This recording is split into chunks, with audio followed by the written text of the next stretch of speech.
Okay, so now the next step, my mounting screws. I'm just gonna unscrew this and take it off. This is just a little cardboard washer in the back, and I could screw that in there like that. But see, seems as though I'm gonna save this for another time. I can put it in here. Now see, some have, see this little goodie up there? I can push that in. It's not gonna come out. It's not gonna come out because there's that goodie in there, okay? But if you don't have that little goodie, you can put that on there. Screw that on there like that. Okay. And where's my other one? My other one's up here. Okay. I could pull on this kind of hard and get it right out of that little cardboard screw. And they do that just so that your screws don't fall. Now see this one here? There's nothing there. That little clip is not there. This just keeps everything together. The next time you get ready for that, you can throw this in your box in a bag with all your electrical stuff and know that your screw is going to be right where you need it. Okay. And now I'm gonna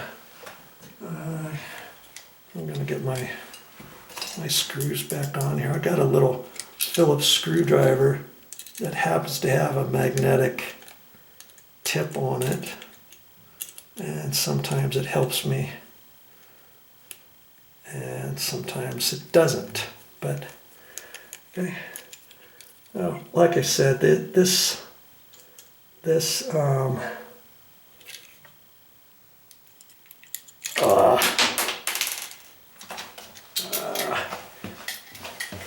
sometimes it helps, sometimes it doesn't, like I said.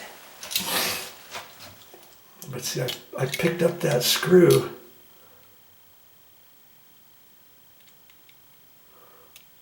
There we go. See, that has a little, that's got a little deal right there that's flopping back and forth. You could put the wire in to the side there and then screw it down straight without putting the curly Q in it. See, this side's got it too. So you can put it on the side or you can put it in the hole.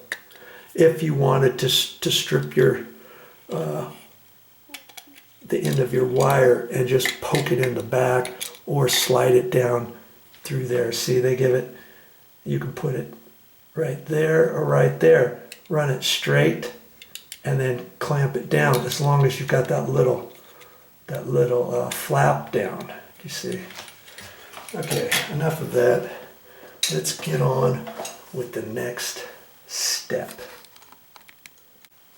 Now you might have been wondering, hey, how come these mounting screws, how come you did that, Joe? Why didn't you just use those same ones? Well, sometimes when they install boxes in the wall, they're pushed back, or maybe they don't cut the sheetrock out enough, and this plastic box is attached to a stud, and they push the sheetrock in there, and if it's not cut exactly, the side of it could push into the wall, especially with a 2-gang box. This is called a 2-gang box.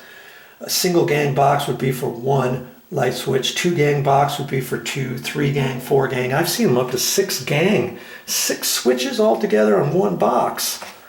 Okay, and so where the mounting screws are in the plastic box, they're stuck back about 3/8 of an inch from the face of the sheetrock. That's why I'm going to end up using these other screws. Okay, so now I'm just going to push this, hang on to it straight, push it back into the box. See, I'm trying to keep my knuckles or my fingertips from hitting the wall, and I'm pushing that in. I can see I'm up there nice, right there. Okay, now I can get my drywall screw in there, fish it in there, hold my mouth just right, and I think the 1¼ screws will be fine. And if it was stuck back any further, guess what?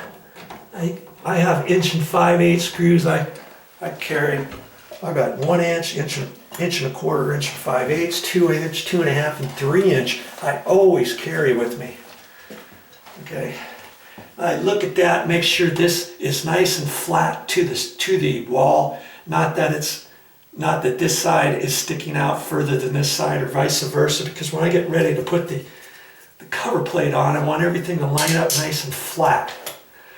Okay, I got my little black mark on the sheetrock over here, and this one here, I'm just gonna tighten that to where it's flush with everything else, and I may have to loosen that up or tighten it in once I get ready to put the cover on, the cover plate. Okay. I'll take the cover and look at that, and I can see that the bottom has to be pushed over.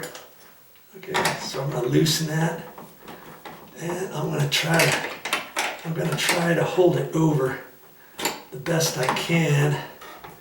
Because see, I'm not, like I said, this one's just kind of flopping in the breeze, but because this one's tight, that's there.